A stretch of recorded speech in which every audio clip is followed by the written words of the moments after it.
বিশ্বজুড়েই আমরা নানা ধরনের হত্যাকাণ্ডের ঘটনার কথা জেনে থাকি, কিন্তু শিশুদের হত্যা ঘটনা খুবই বিরল।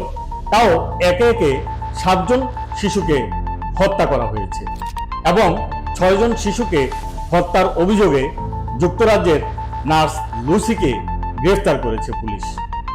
2020 সালেও একবার তাকে গ্রেফতার করা হয়েছিল, কিন্তু সুনির্দিষ্ট তথ্য প্রমাণ না পাওয়ায় তার বিরুদ্ধে কোনো ব্যবস্থা নেওয়া যায়নি। ঘুরে ফিরে আবারও সে গোয়েন্দাদের জালে ধরা পড়েছে। এবার প্রমাণ হয়েছে যে সে 7 জন শিশুকে রক্তে এবং পেটে বাতাস ঢুকিয়ে হত্যা করেছে এবং 6 জন শিশুকে একই পদ্ধতিতে হত্যা করার চেষ্টা করেছে। নার্স লুসি নিজেকে ঈশ্বরের ভূমিকায় দেখতে চায়, এরকম একটি ধারণা থেকেই সে একে একে এসব হত্যাকাণ্ড ঘটায়।